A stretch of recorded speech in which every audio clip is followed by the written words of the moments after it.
Hey everybody, welcome to Talk Crypto. This is going to be a bit more of a chilled one.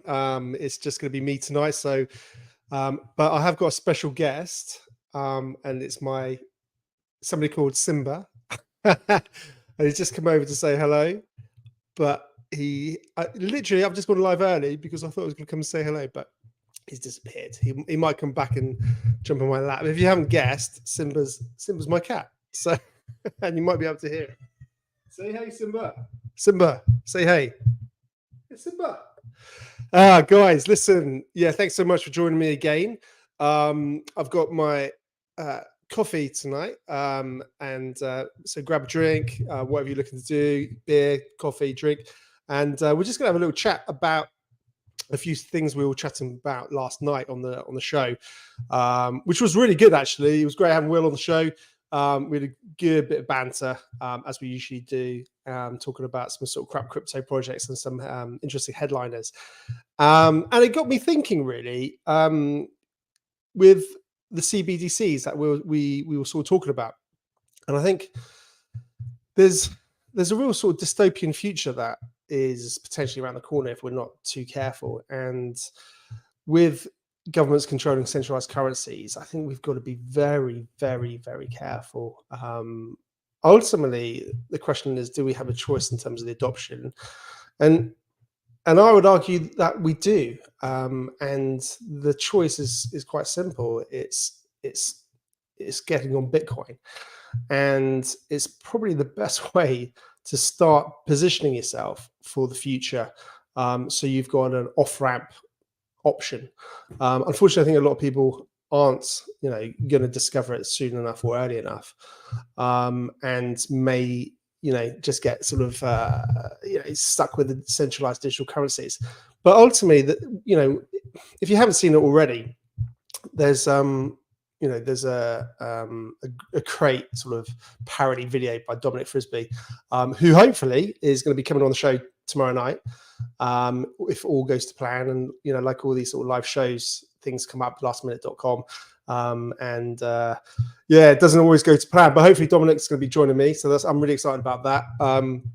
For any of you people who were in favor of Brexit, it's going to be he did this funny sort of song, I think it was an album or song, about Brexit, things like that. A million fuck offs or something like that. So check it out on Google, on YouTube. Sorry. But he's a really interesting guy. He's a journalist. He writes columns and articles around finance and money. But he also is a stand-up comedian. He does lots of different things, and also he's obviously produced an album and all the rest of it. So really looking forward to, excited to having him on tomorrow night. And if we can't make it for whatever reason, I'm sure we'll be able to reschedule. And it'd be interesting to see what Dominic's sort of perspective is with it tomorrow, with the CBDCs, in light of his latest song, and also from his angle and his perspective. To me, it just seems absolutely horrendous how the potential future could be, where governments can literally control how much you spend in the supermarket. Maybe you've eaten too many chocolates or you haven't done enough exercise 1 week, so they restrict what you can and can't do. So I can see, I guess, from a technical perspective, it means sort of you can be much more specific in terms of the way sort of pensions or benefits are sort of paid out and distributed, and to be much more sort of specific to each individual. So it's not a one size fits all type system, as is the case really at the moment. Equally, you'll have people who can't, or who don't know that they're entitled to certain benefits, being able to make sure that they get them. So I understand the potential benefits. It'd be interesting to see what Dominic's thoughts are on those potential benefits, and also ultimately why does he think CBDCs are being introduced? Is it for control? Is it for power? Is it to be able to control its population, as people like myself tend to think, and are very skeptical of their reasons? And I think whether you are skeptical or not skeptical, or you're not worried about it, or you are worried about it, but even if you're not worried about it, I would say, just as a hedge, think about diversifying that risk. And the best way to diversify that risk is simply to, look at, whether it's Bitcoin and other digital assets, but certainly Bitcoin is the king. And just give yourself some options. Now, the question I think a lot of people will ask, and no doubt who are new to cryptocurrencies, is, am I too late? Should I have got in 10 years ago, 5 years ago, and all the rest of it? And of course, no doubt, if you had got into it earlier, you'd be in a very different situation to you are now. But what you've always got to remember is, it's almost like there's never going to be a perfect time to do anything, and I'm a strong believer in that, in terms of everything in life. There's never a perfect time to settle down, to get married, to have kids. Maybe your job's not quite there, you're not earning enough money. Should you be getting married? There is never a perfect time to do anything. And that's, there's a whole number of things, and I'm a big believer, and the best thing to do is just dive headfirst straight into it. And what will be, and there is never going to be a perfect time. And if you just wait, you're going to be waiting forever, and you're never going to pull the trigger. So I think ultimately, don't worry about so much what's happened in the past. Think about what's going to be like in the future.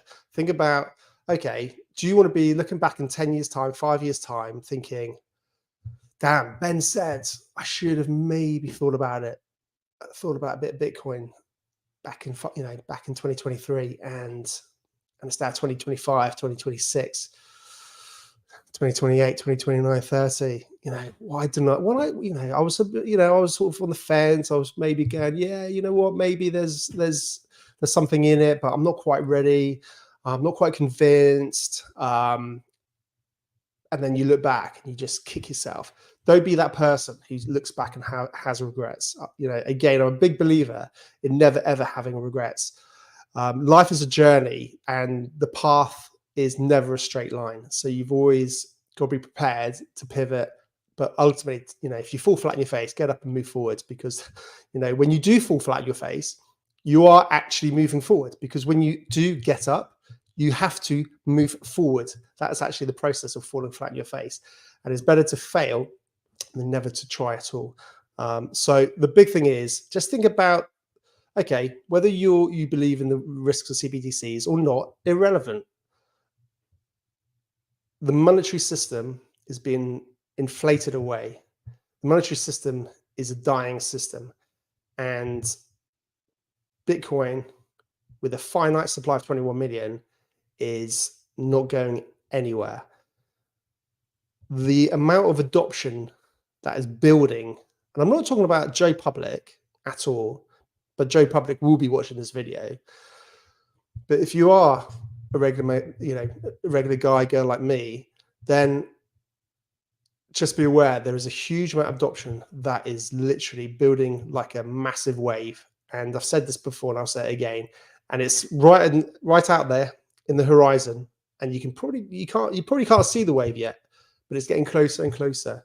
And we're talking about massive businesses, hedge funds, governments. It's on their radar, and they're going to be buying, and there's only 21 million of them.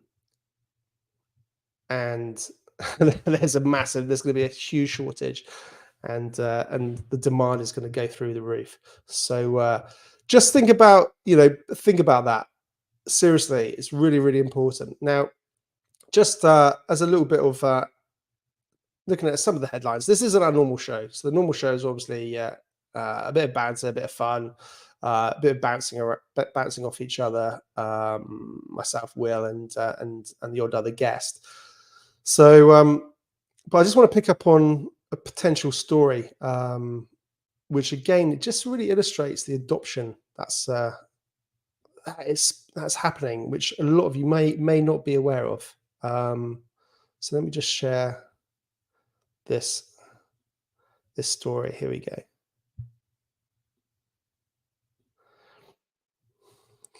So France is rumored to be adopting XRP for digital euro. This is how will price react. Again, it's price now, price tomorrow, price next week. You know, don't focus on like the daily, hourly, secondly, price action. Think about the bigger picture. Think about, the next 2, 3, 5, 10 years. But the point here is ultimately it's about adoption. We're talking about a country, and we're not talking about Bitcoin here. We're talking about XRP, and some of you may be aware of XRP, some of you may not be. But we're talking about a country adopting a digital currency. This has already happened, of course. We've got El Salvador adopting Bitcoin, and more countries are going to be doing it. Now, not all these countries are going to be doing it openly, and obviously, then France, UK,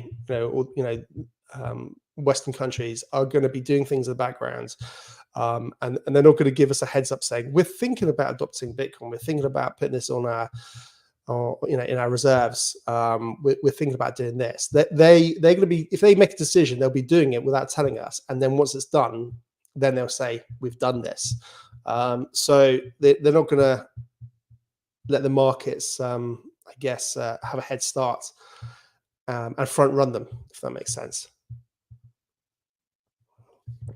But again, it's just really illustrating the adoption that is happening. Again, actually, this is just a news article,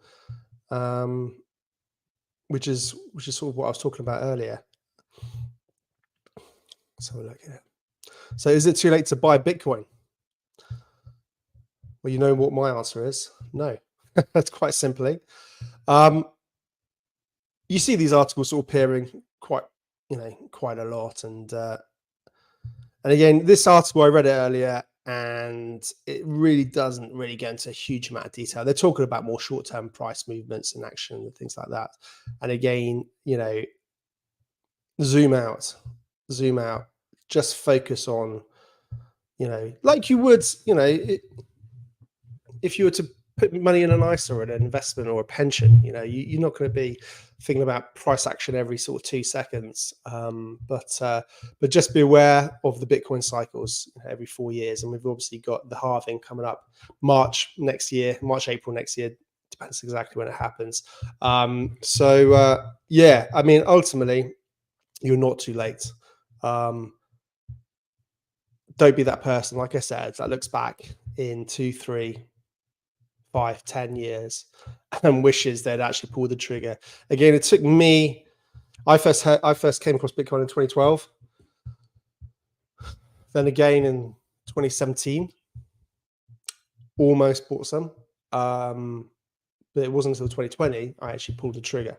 So don't do what I did, all right? Guys, if you've got any, obviously this is a live show, and what I would love to do is get some of you sort of, get some questions from the community. I know we're a new channel, and it's going to take a while to build up that community and get that engagement and get people watching us. But I really want tons of engagement, questions from you.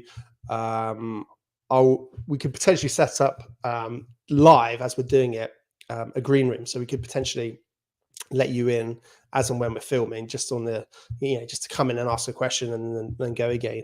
So there's lots of fun things that we could do. Some of you might not want to come on a live stream, which is fair enough, but equally you could just obviously put questions in the comments and things like that. So yeah, really keen to get you guys involved. I mean, like I said, we're trying to make this a fun show, and obviously the more mucking around we can do, I mean, this is a bit more of a serious show tonight, just because it's me on my own, and I'm not a stand-up comedian, as you can probably tell. But yeah, really want you guys to sort of be a part of this. This is a journey, and we keep improving every day. We keep doing those press ups, keep pounding those reps out, and yeah. But this is very much a show that I want you to be really involved with, and that you can feel just ask questions, And no question is ever a silly question. There's a lot of stuff in crypto where it can get super nerdy, super technical. Again, there's I'm not going to bore you with this, but there's an article that came out about okay, where is it? Yeah, so there's a Amsterdam conference, and again, it just sounds, it sounds as though all the Bitcoiners are just arguing amongst themselves in terms of upgrades and how things are going to progress. And again, geez, it's like, it gets all technical. You get into the weeds of it, and obviously it's important, obviously, and I do want to know and understand why and what they're talking about. But for me, I really need to, I guess, speak to somebody and understand it and have somebody explain it to me. So again, if there's any OGs who understand all the sort of intricacies of the Bitcoin world, and the current and latest discussions within the Amsterdam conference, feel free, please come on the show. I'd love to interview, not just share, tell me and explain it to me as a layman, but share it with the audience. I mean, a lot of my audience are going to be new to crypto, and no doubt won't understand it themselves. So yeah, come on the show, let us know. It would be great to understand. And indeed, we had a guy called Kurt from BSV, and he was talking about how, he talked about the history of Bitcoin and how he was involved in the block size wars. I think it was back in 2017, and you had Bitcoin Cash split off, and then off the back of that, you had BSV split off from Bitcoin Cash. So again, ultimately, it all stemmed from infighting and people not being able to agree. And what's quite interesting is how Cardano have a sort of a really focus on their governance and obviously their decentralization. And as I understand it, I believe they're very much trying to create a governance framework that prevents these types of issues and rifts and people not being able to agree and then going, oh, I've had enough. I disagree with you, therefore I'm going to just go and do, fork off and do something of my own. So it's, Charles Hoskinson, who was the, I guess, the guy behind, I mean, he, Cardano is decentralized, but he was the guy who, founded Cardano. He's very much sort of focused and talks a lot about the importance of governance. And you can see why, because, ultimately you end up having these projects squabble and fight. And ultimately we don't want that.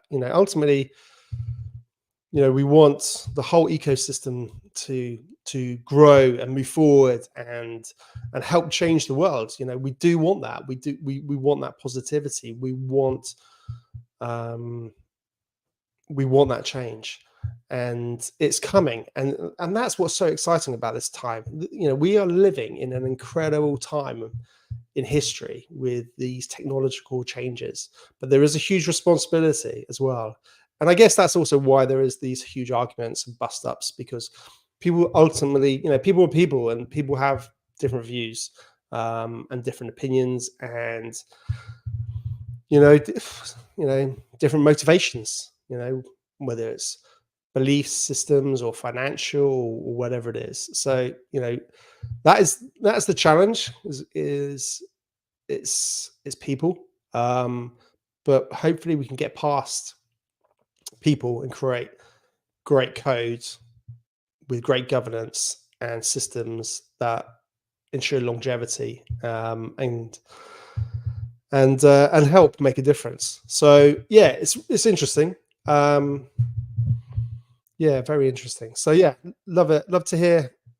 I'd love to hear from some people in the Cardano community as well, just to say, what's their perspective. Tell me, share with the audience, share with myself a bit more about Cardano, the decentralized nature, the governance that they're really focusing on, which is a big differential. That'd be really, really good. And equally, some of the the Bitcoiners who really understand and get into the weeds. Again, I had Kurt on the show tell me from the BSV perspective, but again, it'd be nice to hear from the Bitcoiners, and get their angle, because I'm quite happy to listen to every side, and yeah, we'll make our decisions up and learn and go on that journey, and go hopefully go on that journey together, guys. Listen, I'm not going to keep it going for much longer, but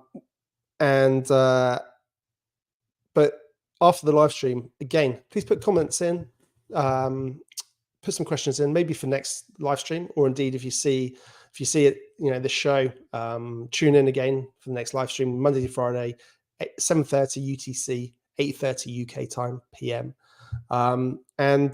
Yeah, we like I said, we have some guests in.